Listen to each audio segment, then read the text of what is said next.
Peut-être, je dis bien peut-être que l'Arcom ne prend pas ses décisions en fonction de l'intérêt général, en fonction du bien commun, en fonction de la défense d'une information libre et équilibrée, et peut-être qu'en fait l'Arcom décide de fermer tel ou tel média, tout simplement parce que l'animateur ne leur revient pas. C'est ce qu'on va voir dans cette vidéo. Donc on va revenir sur cette nouvelle, là je rigole un petit peu parce que autant en rire, c'est quand même grave ce qui s'est passé, c'est-à-dire que une organisation payée par nos impôts a pris la décision de faire fermer C8, qui était la chaîne la plus regardée de la TNT. Et donc vous savez, hein, je pense qu'il y a beaucoup de gens qui ont compris qu'il fallait de plus en plus se rapprocher des réseaux sociaux pour avoir de l'information, se rapprocher de YouTube, se rapprocher de Twitter. Et donc on essaie de prendre le relais des gens comme moi, mais il y a plein d'autres gens qui essaient de faire des émissions où on dit les termes et où on essaie de parler des vrais sujets.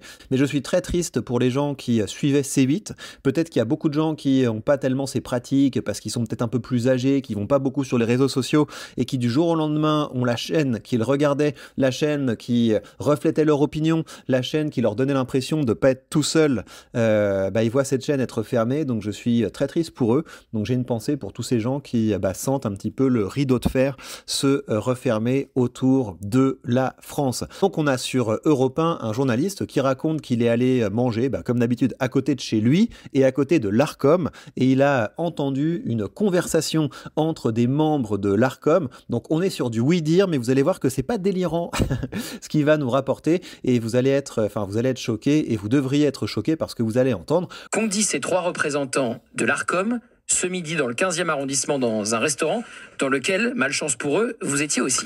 J'étais avec des amis et je me rends dans un restaurant situé non loin de la rédaction. Je m'assieds à table et au bout de quelques minutes, je comprends que le sujet, c'est Cyril Hanouna, je comprends que le sujet, c'est l'Arcom, et je comprends rapidement que ces personnes travaillent à l'Arcom.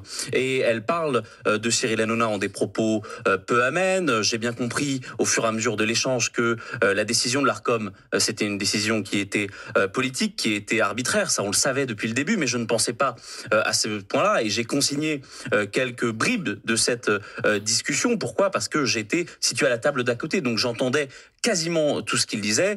Et il y a eu notamment cette phrase. Donc là, vous faites des citations. Hein. Vous allez faire des citations. Ils étaient nombreux, Il y avait 2 hommes et une femme. Ces 3 personnes travaillent à l'Arcom. Et l'un d'entre eux, c'est un homme, a dit notamment cette phrase: nous, on nous a demandé de virer Hanouna, on l'a fait, on a fait notre boulot. Ouais, donc c'est quand même assez inquiétant. Et donc je vous rappelle, pour remettre un petit peu de contexte là-dedans, l'Arcom, c'est un organisme qui est payé par vos impôts pour vous empêcher d'avoir des contenus que vous pourriez avoir envie de regarder. Donc on les paye avec nos impôts pour censurer certaines sources d'informations. Donc je trouve que c'est quand même assez grave. Si ceci est vrai en tout cas, je trouve que c'est profondément grave. Et donc je vous lance une petite idée comme ça. Ce serait pas mal que vous ayez des politiciens qui arrivent au pouvoir en France et qui se disent: notre mission, ça va être de remettre de l'argent dans la poche des Français. Donc par exemple, l'Arcom, on voit bien que c'est quelque chose qui est globalement nuisible. On ferme, et l'argent que l'on donnait à l'Arcom se traduit immédiatement en une baisse d'impôts pour les Français. Ça nous permettrait comme ça de voir directement l'impact de ces décisions. Bim, du jour au lendemain, ce pourcentage qu'on vous prenait sur votre fiche de paye, il a un petit peu diminué et vous avez du coup plus d'argent dans votre poche. Et l'autre effet bénéfique, c'est que vous vivez dans une société où vous êtes moins fliqué, où il y a moins de gens qui sont là pour mettre des entraves à votre liberté. Donc dites-moi ce que vous pensez de cette proposition. Voilà, un gouvernement qui arrive en mission pour remettre de l'argent dans la poche des Français, et ça passe par fermer des organismes qui nous font du mal et par la redistribution de l'argent économisé pour que les Français deviennent plus forts. Parce qu'encore une fois, ce qui fait la force d'une société, c'est pas l'État, c'est pas les institutions, ce sont les citoyens, ce sont les individus. C'est la première des choses, donc on voit très bien que quelqu'un a demandé de virer Cyril Hanouna. Donc on voit très bien que le sujet, c'est pas C8, c'est pas la chaîne C8, c'est qu'on a voulu s'en prendre à Cyril Hanouna. Donc on voit bien que c'est politique et qu'il y a une commande. Alors ils se sont bien gardés de dire qui avait passé commande. Évidemment, c'était pas une interview, j'allais pas leur demander. J'ai continué à tendre l'oreille, et ce que j'ai entendu ensuite, c'était quasiment pire. Hein. C'est-à-dire que il y a eu des insultes. Déjà, il faut qu'on s'arrête sur cette première phrase. Non, on nous a demandé de virer Cyril Hanouna. Oui. Donc ça veut dire que On nous a demandé de virer Hanouna. On l'a fait. On a fait notre boulot. Comment vous avez su que c'était des gens de l'Arcom? Alors, j'ai bien compris qu'ils étaient plus ou moins liés à l'Arcom. Ensuite, ils parlaient de manière assez forte, mais vraiment j'étais à côté, ils ne m'ont pas reconnu évidemment, donc j'ai compris cela, j'étais quasiment sûr que ça l'était. Et puis ensuite je suis allé voir après mon déjeuner les serveurs de ce restaurant, le patron de ce restaurant, et c'est des clients habituels, et donc il m'a bien confirmé non pas l'identité de ces 3 personnes, mais qu'ils travaillaient tous les 3 à l'Arcom. Ouais, donc on est sur un niveau de preuve qui est assez solide. C'est sa parole, c'est un oui-dire, donc il y aura toujours une ambiguïté, donc je pense pas que ça permette d'aller très haut, mais en tout cas, pour les citoyens conscients, on a quelque chose qui s'apparente quand même à une preuve que l'Arcom, c'est bien un organisme au service du bâillonnement d'opposants politiques, et c'est quand même assez grave. Donc première phrase, on nous a demandé de virer Cyril Hanouna, on l'a fait. Deuxième phrase, Jules Torres. La deuxième phrase, il parlait ensuite de la défense du groupe Bolloré. Et à ce moment-là, ils ont dit « On est bien content de s'être payé le groupe Bolloré, on est bien content de s'être payé Pascal Praud », parce que c'est ça aussi qu'ils ont dit, alors que ça n'a pas beaucoup de rapport. Ils ont parlé, vous savez, de l'édito de Pascal, qui défendait C8, qui dénonçait le fait que 400 personnes, et je vais y venir après, vont être sur le carreau. Et donc ils s'en sont pris. C'était pas des insultes, mais en tout cas, ils ont parlé en des termes peu amènes de toutes les personnes qui travaillent pour le groupe Bolloré.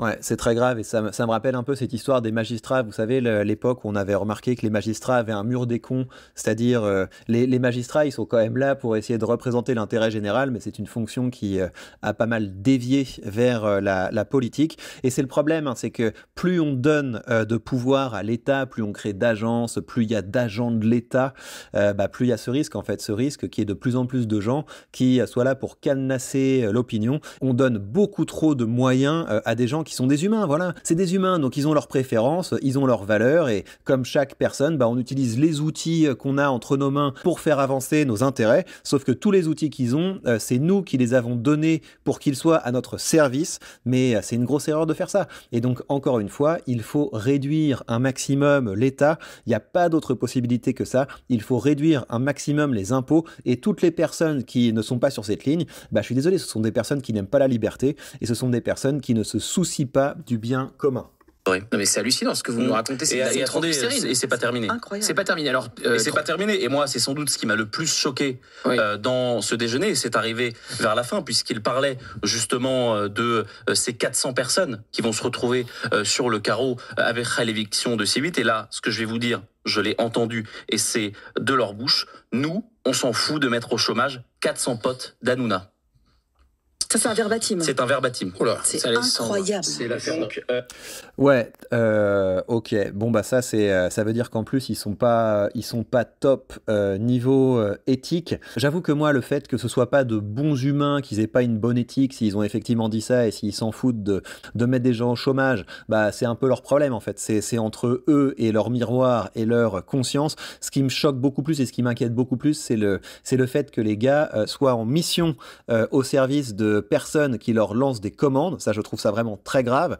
Et l'autre chose, c'est qu'on voit bien leur idéologie. On voit bien leur idéologie, et dans la plupart des agences de l'État, c'est la même chose. De toute façon, ce sont des collectivistes, ce sont des étatistes, et donc tout ce qui va à l'encontre de la gauche, en fait, de ces idées qui sont profondément de gauche, ce sont des ennemis, et il y a un conflit d'intérêts qui est fondamental. Ces gens ne peuvent pas être de la vraie droite, parce que être de la vraie droite, c'est au bout d'un moment réaliser que c'est pas possible, en fait. C'est pas possible de faire un métier en vivant simplement de l'argent des autres. C'est très grave cette histoire, donc partagez cette vidéo un maximum, il faut que ça fasse beaucoup de bruit.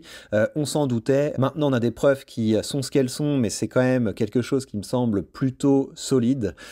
L'État peut décider de fermer des chaînes, de bâillonner des opposants politiques, et de le faire simplement avec nos impôts.